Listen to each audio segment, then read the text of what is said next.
नमस्कार, मैं हूं रमेश हांडा। आप देख रहे हैं ट्राई सिटी अपडेट। सबसे पहले खास खबरें।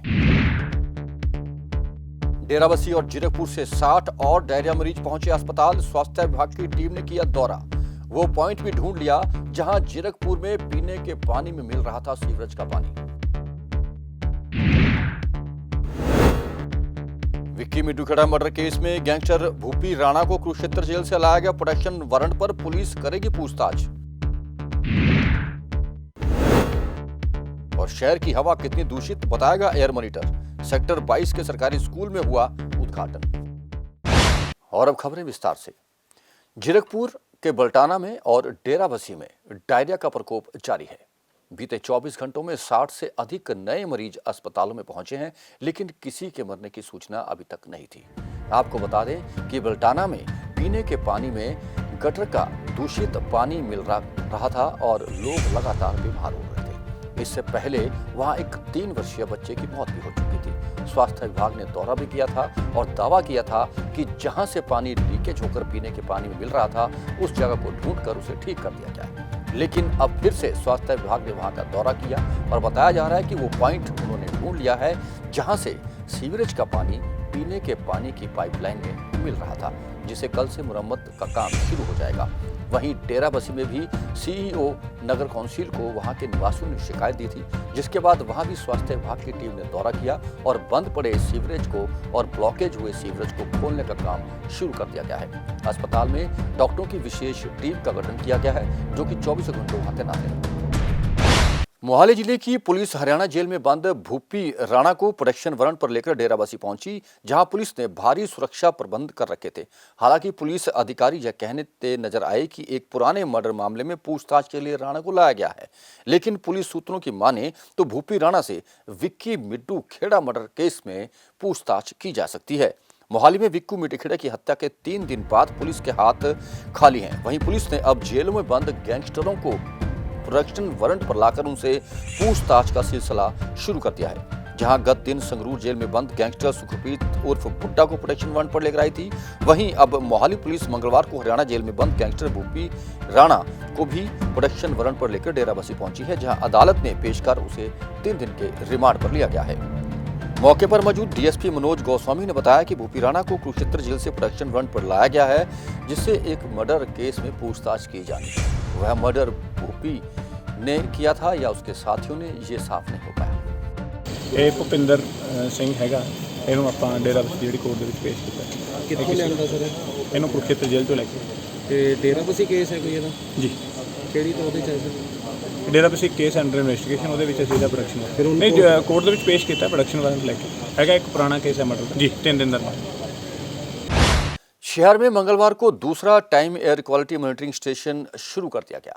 अब चंडीगढ़ की आबो हवा में कितना जहर है, ये कुछ ही मिनटों में पता चल जाएगा, जिसका उद्घाटन किया एडवाइजर धर्मपाल ने।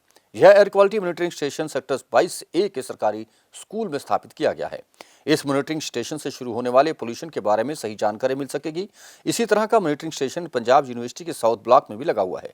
इससे शुरू होने से शहर के सेंट्रल एरिया की real time waste air assessment किया जा सकेगा। इसके अलावा तीसरा स्टेशन भी तैयार है, इसको भी जल्द शुरू कर दिया जाएगा। इसी तरह का पहला air quality monitoring station sector 25 में पंजाब विश्वविद्यालय के साउथ कैंपस में लगा हुआ है और तीसरा स्टेशन अब सेक्टर 53 में लगाया जाएगा।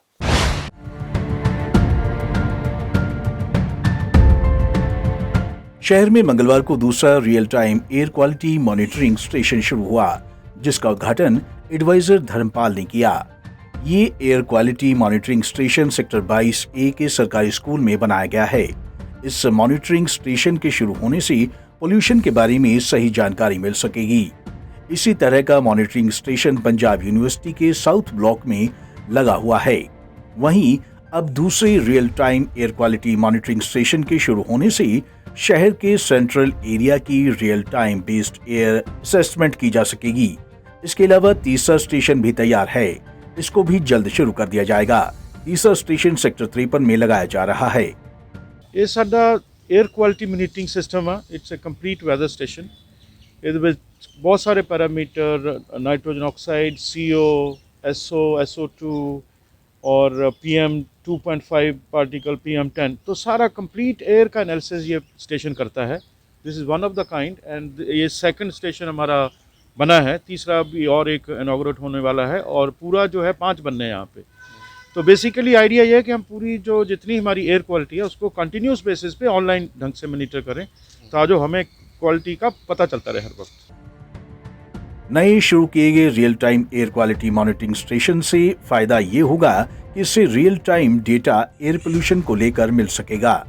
इसको आगे मिनिस्ट्री के डेटा के साथ लिंक किया जाएगा, जिससे मिनिस्ट्री के पास भी चंडीगढ़ की एयर क्वालिटी को लेकर सीधी जानकारी मिलती रहेगी। वहीं चंडीगढ़ में अलग अलग एरिया में लगे डिस्प्ले बोर्ड के साथ इनको कनेक्ट किया जाएगा, जिससे लोगों को भी चंडीगढ़ की हवा को लेकर सही डेटा मिल सके। ये इसका खासियत ये है कि हमारा मैनुअल स्टेशन था, उसको हम लोगों ने रिप्लेस किया इससे करने से क्या होगा कि जैसे मैनुअल स्टेशन में एक दिन पुरानी डाटा आपके पास आती थी, ये आपको रियल टाइम बेसिस पे अभी का अभी एयर क्वालिटी कैसा है आपको इसी से पता चल जाएगा, और सर्वर से इसको हम लोगों ने डाटा जो है central pollution control board Delhi को भी ट्रांसफ़र कर पाएंगे। ऐसा नहीं कि कोई मैनुअल सिस्टम में कोई छेड़छाड़ कर लिया, ये सारा चीज़ मशीन करती है, उसमें सेंसर लगा हुआ है और बहुत सारा पैरामीटर्स जैसे अभी साहब ने भी बताया, PM 2.5 है, PM 10 है, कार्बन मोनोऑक्साइड है, ओजोन है, नॉक्स है, सॉक्स है, ये सारा पैरामीटर्स को उसके साथ साथ वेदर का डाटा जो है, रेनफॉल डाटा हो या तो ह्यूमिडिटी का डाटा हो, विंड स्पीड हो, विंड डायरेक्शन हो, सारा चीज़ एक साथ जो है सेंसर बेस्ड है, उसमें कोई ह्यूमन इंटरफेरेंस नहीं है। बता दें कि देश के 122 शहरों में पिछले कुछ वर्षों से लगातार एयर पोल्यूशन का लेवल तय सीमा से ज्यादा रहा है। हालांकि चंडीगढ़ में पोल्यूशन उस लेवल पर नहीं है, इसलिए मॉनिटरिंग जब तक सही तरीके से नहीं होगी तब तक एयर पोल्यूशन को कम करने को लेकर आगे काम सही दिशा में नहीं हो सकता है। पंजाब केसरी टीवी के लिए चंडीगढ़ से भगवत सिंह की रिपोर्ट। यूटी एवं एनसी चंडीगढ़ के 6 प्रमुख कर्मचारी फेडरेशनों व संगठनों ने कर्मचारियों की प्रमुख मांगों पर संयुक्त रूप से चंडीगढ़ प्रशासन को मांग पत्र सौंपा था और कर्मचारियों की समस्याओं के हल के लिए मीटिंग की मांग भी की थी। चंडीगढ़ प्रशासन ने गौर न करते हुए संयुक्त कर्मचारी मोर्चा की इन मांगों पर अभी तक कोई संज्ञान नहीं लिया, जिसके चलते प्रशासन द्वारा मांगों की अनसुनी व अन्य कर्मचारियों के बढ़ते रोष को देखते हुए मंगलवार को सेक्टर 17 में परेड ग्राउंड के सामने धरना प्रदर्शन इन कर्मचारियों ने किया, जहां सैकड़ों की संख्या में नगर निगम और प्रशासन के कर्मचारी एकत्रित हुए और प्रशासन के खिलाफ जमकर नारेबाजी की। ਧਰਨਾ ਪ੍ਰਦਰਸ਼ਨ ਔਰ ਰੋਸ ਮਾਰਚ ਕਰਨ ਜਾ ਰਹੇ ਹਾਂ। ਇਹ ਚੰਡੀਗੜ੍ਹ ਪ੍ਰਸ਼ਾਸਨ ਦੇ ਅਗੇਂਸਟ ਕਰ ਰਹੇ ਹਾਂ, ਕਿਉਂਕਿ ਚੰਡੀਗੜ੍ਹ ਪ੍ਰਸ਼ਾਸਨ ਚੰਡੀਗੜ੍ਹ ਦੇ ਮੁਲਾਜ਼ਮਾਂ ਨੂੰ ਅੱਖਾਂ ਤੋਂ ਪਰੋਖੇ ਕਰ ਰਿਹਾ, ਜਿਸ ਕਾਰਨ ਚੰਡੀਗੜ੍ਹ ਦੇ तमाम मुलाजम चाहे MC से काम कर रहे हैं या चंडीगढ़ प्रशासन के काम कर रहे हैं, उन्होंने बहुत बड़ा रोष है। इतों के नवे साडे एडवाइजर साहब भी आए हैं, उन्होंने भी अं संयुक्त मोर्चे वालों मंग पत्र दे के आए हैं, उन्होंने रिक्वेस्ट करके आए हैं, अर्ज करके उन्होंने कि फौरी तौर के उत्ते चंडीगढ़ के संयुक्त मोर्चा जोड़ा है उन्होंने मुलाजम लीडर ने गलबात करके मुलाजमां दे मंगां दा हल किया जाए, पर 1 महीना गुजरन तो बाद भी उन्होंने साडी गलबात नहीं की, इस करके सानूं इत्थे धरना प्रदर्शन करना पै रहा। सब तो साडियां मेन मंगां दे विच जिहड़ा है साडा आउटसोर्सिंग और कॉन्ट्रैक्चुअल वर्क की साडी समस्या है। 17,000 के करीब साडे कोल मुलाजम काम कर रहे हैं, पर उन्हों का शोषण जिम दे राही ठेकेदार जिहड़ा उन्होंने शोषण कर रहा, जो ठेका चेंज हुंदा आ ते मुलाजमां दे कोलों 15 तो 20,000 की मंग की जाती है। ये भी शिकायत जिहड़ी लैके असीं जिहड़ी आ इत्थों दे मानयोग एडवाइजर साहब उन्होंने दस्सिया कि जिहड़े भी ठेकेदार पैसे की मंग करते हैं उन्हां ते कार्रवाई की जाए, पर उन्हां ते टिल डेट कोई भी कार्रवाई नहीं की गई। इवें ही खाली पोस्टां के तहत साडे कॉन्ट्रैक्चुअल वर्कर लगे ने, उन्होंने बकायदा तौर के उत्ते जिहड़ा इंटरव्यू तो गुजर के लगे ने, असीं ओह मंग कर रहे हैं उन्होंने जिथे भी खाली पोस्ट हैगी आ उन्होंने रैगूलर किया जाए, पर उन्होंने रैगूलर नहीं किया गया। हर विभाग के बहुत सारी साडियां खाली पोस्टां पे ने, खाली पोस्टां जिहड़ियां अबॉलिश होई जा रहे हैं, पर चंडीगढ़ प्रशासन उन्हां खाली पोस्टां नूं जिहड़ा अजे तक साथियों जिहड़ा नहीं भरिया जा रहा। चंडीगढ़ प्रशासन और हिंदुस्तान की NDA सरकार रल के विभागों का निजीकरण कर रही है। सब तो पहला घबड़ा उन्होंने जिहड़ा बिजली उत्ते मारिया, जिन्होंने निजीकरण वाला धकेरा है। इवें ही जिहड़ा सिटी का विभाग आ इस तो बाद वो भी जिहड़ा निजीकरण करन जा रहा। हॉर्टीकल्चर जिहड़ा रोड वर्म्स लैंडस्केपिंग का काम आ वो जिहड़ा इंजीनियर विंग आ वो जिहड़ा प्राइवेट ठेकेदार देने की कोशिश की जा रही है। असीं कह सकते हैं कि चंडीगढ़ का मुलाजम चाहे डेली वेज मुलाजम है, चाहे रैगूलर मुलाजम है, चाहे आउटसोर्सिंग का मुलाजम है, कोई कॉन्ट्रैक्चुअल मुलाजम है, उन्होंने सारे का शोषण हो रहा। चंडीगढ़ प्रशासन और इस दा शासन मुलाजम गल बिल्कुल जिहड़ा ध्यान नहीं दे रहा। परिवार की जिम्मेदारियों के चलते नेशनल लेवल की बॉक्सर रितु सेक्टर 22 की पेड पार्किंग में पर्चियां काट रही थी, जिसे चंडीगढ़ प्रशासन ने पंजाब केसरी की खबर के बाद संज्ञान लेते हुए सेक्टर 56 के स्पोर्ट्स कॉम्प्लेक्स में एडमिशन दिला दी है, जहां वह बॉक्सिंग के गुर सीखेगी। आपको बता दें कि मेयर रविकांत शर्मा ने भी उसे बॉक्सिंग किट और स्पोर्ट्स किट प्रदान की है और वायदा किया है कि भविष्य में भी वे उसकी मदद करते रहेंगे। वहीं सेक्टर 22 के पार्किंग कंपनी के जीएम ने भी कहा है कि रितु को नियमित रूप से ड्यूटी पर आने की जरूरत नहीं और कंपनी उसे हर माह सैलरी देती रहेगी। वहीं एक और अधिकारी ने रितु के घर राशन पहुंचाने की जिम्मेदारी भी उठाई है। रितु इस सब से खुश है और उसने पंजाब केसरी का धन्यवाद भी किया है। चंडीगढ़ आईटी पार्क थाना क्षेत्र में लगते सुभाष नगर में लक्ष्मी ज्वेलर्स नामक दुकान से चोरों ने शटर तोड़कर लाखों की ज्वेलरी पर हाथ साफ कर दिया। पुलिस सीसीटीवी कैमरे खंगाल रही है जो कि दुकान में ही लगे हुए थे। दुकान के मालिक ने बताया कि सुबह दुकान का शटर टूटने की आवाज उन्हें आई तो वह बाहर आए और देखा कि दुकान का शटर टूटा हुआ था और 2 शख्स मोटरसाइकिल पर भाग निकले। उसके बाद जब उसने दुकान में छानबीन की तो पता चला कि अंदर लॉकर भी टूटे हुए हैं और सारी ज्वेलरी गायब है जिसकी कीमत लाखों में आंकी जा रही है। पुलिस ने मामला दर्ज कर लिया है लेकिन अभी तक किसी की गिरफ्तारी की सूचना नहीं थी। चंडीगढ़ आईटी पार्क थाना के अंतर्गत लगने वाले सुभाष नगर में लक्ष्मी ज्वेलर की दुकान पर ताले तोड़ लाखों की जेवरात पर हाथ साफ कर दिए हैं। इसकी जानकारी थाना पुलिस को दी गई। मौके पर पहुंची पुलिस ने मामला दर्ज कर आगामी जांच शुरू कर दी है और दुकानों में लगी सीसीटीवी कैमरे को भी खंगाल रही है। लक्ष्मी ज्वेलर नामक दुकान के मालिक ने बताया कि उन्हें अल्प सुबह दुकान के शटर टूटने की आवाज आई और आकर देखा तो दुकान के ताले टूटे हुए थे। 2 युवक बाइक पर फरार हो रहे थे। इसकी सूचना पुलिस को दी गई। मौके पर पहुंचकर देखा तो ताले टूटे और दुकान में रखे लाखों के जेवरात गायब थे। दुकान में लगे सीसीटीवी कैमरों को भी खंगाला गया जिसमें उनकी तस्वीरें नजर आ रही है। पुलिस को लिखित में शिकायत दे दी गई है। ਅੱਜ ਸਵੇਰੇ ਜਦੋਂ ਮੇਰੇ ਮਦਰ ਫਾਦਰ ਨੀਚਲੇ ਕਮਰੇ ਸੁੱਤੇ ਪਏ ਸੀ ਤੇ ਉਹਨਾਂ ਨੂੰ ਆਵਾਜ਼ ਆਈ ਸ਼ਟਰ ਖੁੱਲ੍ਹਣੇ ਦੀ ਤੇ ਜਦੋਂ ਬਾਹਰ ਆਏ ਆ ਤਾਂ 2 ਬੰਦੇ ਭੱਜੇ ਅੰਦਰੋਂ ਤੇ ਉਸ ਤੋਂ ਬਾਅਦ ਅਸੀਂ ਪੁਲਿਸ ਨੂੰ ਇਤਲਾਹ ਕੀਤੀ ਹੈ ਕਿ ਸਾਡੇ ਇੱਥੇ ਚੋਰੀ ਹੋਈ ਹੈ। ਫਿਰ ਪੁਲਿਸ ਪ੍ਰਸ਼ਾਸਨ ਆਇਆ ਤੇ ਉਹਨਾਂ ਨੇ ਡੌਗ ਸਕੁਐਡ ਵਗੈਰਾ ਵੀ ਆਏ ਸੀਗੇ ਇੱਥੇ ਤੇ ਸੀ ਲੈਬ ਵਾਲੇ ਵੀ ਆਏ ਸੀਗੇ ਤੇ ਉਹ ਕਰਕੇ ਗਏ ਇੱਥੇ। ਅਸੀਂ ਪੁਲਿਸ ਨੂੰ ਕਾਲ ਕੀਤੀ ਜੀ 3:52 ਤੇ। थाना आईटी पार्क के जांच अधिकारी एसआई दिलावर सिंह ने बताया कि उन्हें इत्तला मिली थी कि सुभाष नगर की ज्वेलरी की दुकान में चोरी हुई है। मौके पर पहुंचकर सभी पुलिसिया कार्रवाई को अमल लाया गया और दुकान में लगे सीसीटीवी कैमरों को भी खंगाला जा रहा है। जल्द ही आरोपी पुलिस की गिरफ्त में होंगे। ये आज रात को करीब 2 बजे के बाद ये चोरी हुई है। उस दुकान के ताले तोड़े गए हैं।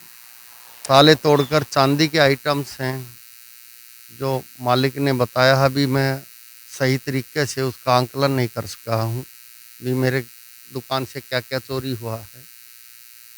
मेरे को शाम तक का वक्त दिया जाए ताकि मैं अपनी दुकान को अच्छी तरह वॉच कर लूँ और वॉच करके मैं दोबारा अपनी शिकायत दूँगा। ये हमारे क्या है करीब 3:15 बजे तो जैसे ही कॉल आई है तुरंत हम वहाँ पहुँचे हैं। जाके देखा तो दुकान के शटर के ताले तोड़ रखे थे। एक ताला टूटा हुआ है जो हमारी जजमेंट है। सीसीटीवी अभी सामने आई है। ये हमारा एक इंक्वायरी का हिस्सा है। उस अभी कुछ नहीं बता सकते आपको। सीसीटीवी फुटेज के आधार पे वो हमें प्रोवाइड कराएंगे।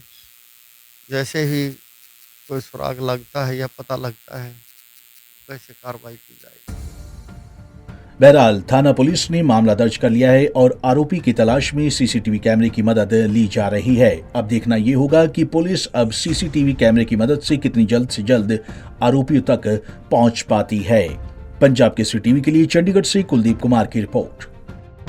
मोहाली जिले की लीगल सर्विस अथॉरिटी की ओर से लोगों को उनके कानूनी अधिकारों के प्रति जागरूक करने के लिए मोबाइल वैन तैयार की है। इस वैन में डीएलएएस की टीम गांव-गांव जाएगी और लोगों को उनके अधिकारों के प्रति जागरूक भी करेगी। पंजाब कानूनी सेवाएं अथॉरिटी और जिला सेशन जज कम चेयरमैन कानूनी सेवाएं अथॉरिटी आरएस राय ने मंगलवार को मोहाली जिला अदालत में मोबाइल वैन को हरी झंडी दिखाकर रवाना किया।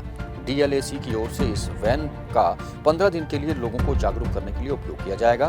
इस अवसर पर मोहाली बार एसोसिएशन के अध्यक्ष मनप्रीत सिंह चाहल के अलावा कई अन्य गणमान्य व्यक्ति भी मौजूद रहे। और अब कोरोना अपडेट। काफी दिन के बाद ट्राई सिटी में कोरोना के मरीजों की संख्या बढ़ती दिख रही है। ट्राई सिटी में गुजरे 24 घंटों में 19 नए कोरोना पेशेंट सामने आए हैं जबकि किसी की मौत की सूचना नहीं है। चंडीगढ़ में 5, पंचकुला में 4 और मोहाली में 9 नए कोरोना पेशेंट सामने आए हैं। इस बढ़ती कोरोना की संख्या को रोकना है तो आपको जागरूक होना पड़ेगा। सतर्क रहिए, मास्क पहनिए, सोशल डिस्टेंसिंग अपनाएं और लोगों को वैक्सीनेशन के लिए भी जागरूक करें। और अब मौसम, ट्राई सिटी में अधिकतम तापमान 34.5 डिग्री सेल्सियस और न्यूनतम तापमान 26.9 डिग्री सेल्सियस रिकॉर्ड किया गया। मौसम में नमी की अधिकतम मात्रा 70%। मौसम विभाग से मिली जानकारी के अनुसार आने वाले 24 घंटों में हवाएं चल सकती हैं और रुक रुक कर बारिश होने की संभावना है। ट्राई सिटी अपडेट में अब तक के लिए इतना ही। फिर हाजिर होंगे कुछ और समाचारों और सूचनाओं के साथ। तब तक के लिए रमेश आंडा को आगे दीजिए। नमस्कार।